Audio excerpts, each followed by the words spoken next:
most likely. Yep. And we talked about how much that was awful, or how awful that was for him, how awful that was for the league, for fans, media, the Chiefs, etc. And that led us to a conversation where I was adamant that that's it. No more excuses for the Buffalo Bills. I don't want to hear about how bad their defense has been. They don't have number one wide receivers. Josh Allen has emerged into maybe now the best active player in the NFL. Like, now's your time. Take advantage of it. And you sat back, you listened to that, and you said, okay, and then you added a million things to that and said how good they are or how good they should be. You go on First Take on Tuesday, and you make a point about the Buffalo Bills, and this is a championship or bust kind of season. And I just don't get the backlash that we have gotten from this, including from our buddy Jeff Saturday, ESPN NFL analyst, who joined us yesterday on Unsportsmanlike talking about the Bills. Look at his team. He has no receivers. They have an average to below average run defense. No, he's already become Superman to get them where he's gotten them. To get them anywhere close to the Super Bowl would be a heroic effort. Do you always want to strike when there's availability? Absolutely, there's opportunity. But if you would say I would blame Josh Allen if they don't make it, just absolutely not. I don't get it. I love Jeff. I don't get, and you got real hardcore pushback from everyone on First Take on Tuesday about this. I think the Buffalo Bills are the only championship or bust team in the NFL this year. The only one. The only one. Yeah. The only one. So not the Green Bay Packers? No, they now have built-in excuses. Yeah, but it's not. Well, you say they have a built-in excuse. They still gave away the 2 first-round draft picks and Kenny Clark. Yep. I think if they get to the Super Bowl and lose, we're not going to look at this as a bad season. If they get to the NFC Championship so game, Super Bowl or bust means you have to win the whole damn thing, not just get there. In this case, what I'm thinking about with the Buffalo Bills, I think they have to win the whole thing. They have to win it. Okay. Yeah, I do believe that. So you're saying that they're the only team that has to win it all. Like, you feel like they have to do it this year. Yeah, I think the Rams are playing with house money because they've won. And by the way, here's why I think they're playing with house money. They won with this quarterback-coach duo.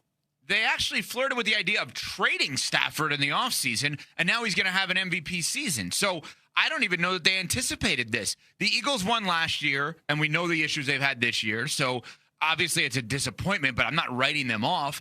Baltimore theoretically should be a championship or bust team, but they're not even going to be in the playoffs, and Lamar's been injured all year, so I got to chalk that up to that.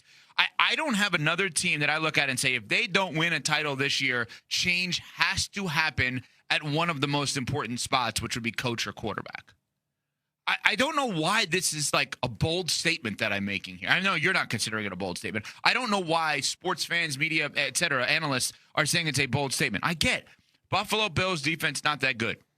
I get the Buffalo Bills wide receivers are not to the level of the Cincinnati Bengals or the Philadelphia Eagles when they're right, or any team that you would look at and say has awesome wide receiver. Even the Packers' depth at the wide receiver position is amazing. The Bucs have ridiculously talented wide receivers. Rams, we've mentioned.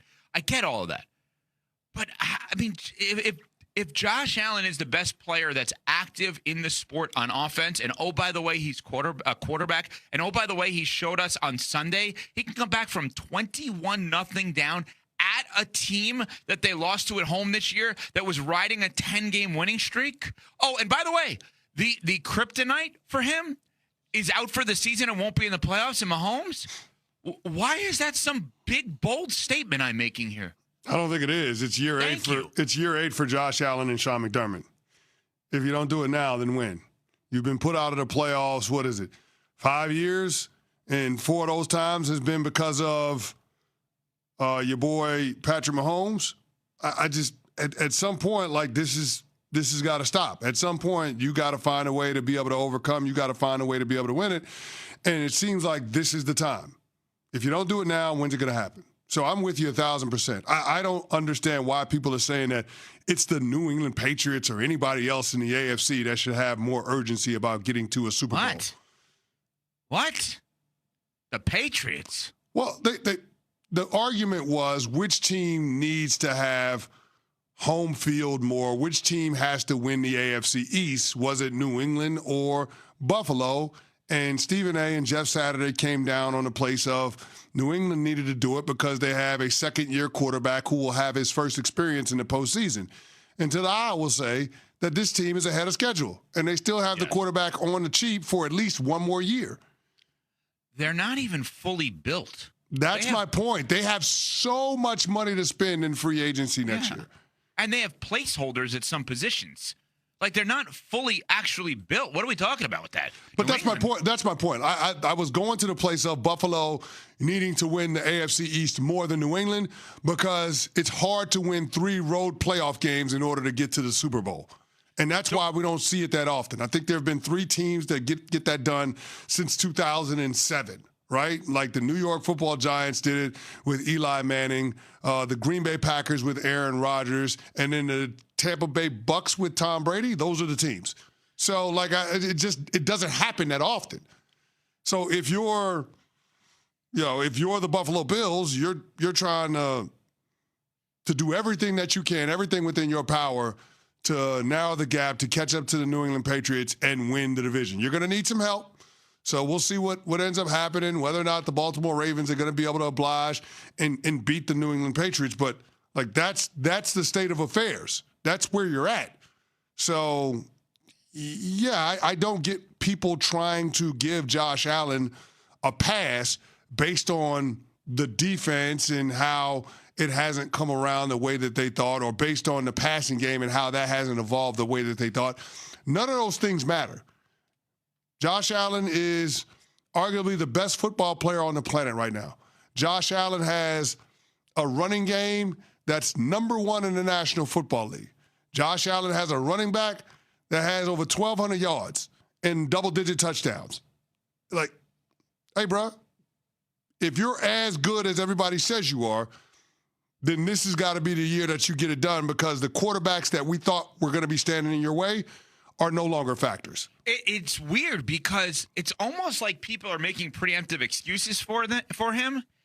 And I don't think if Joe Burrow was in the same spot, we would not make a preemptive excuse for him. Lamar Jackson in the same spot, we would not make a preemptive excuse for him.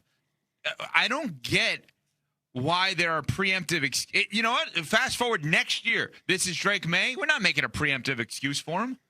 Yep. Why do we have the preemptive excuses? I don't know, Ed, but you know that all of the shows here on ESPN, on Get Up, or First Take, you know what's going to happen. You know what's going to happen if Josh Allen and the Bills have an earlier than expected exit from the postseason.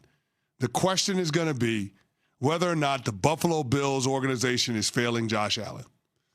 And all of the slings and arrows are going to be directed towards Sean McDermott. And maybe even some of the fallout will go to Brandon Beane, their general manager. But you know who probably won't get blamed? Josh Allen. I don't get it. What am I like this? I don't know either. I came on the air in our show on Monday with what I thought was one of the most obvious statements that a human being could make. Mahomes is out. Josh Allen better be in.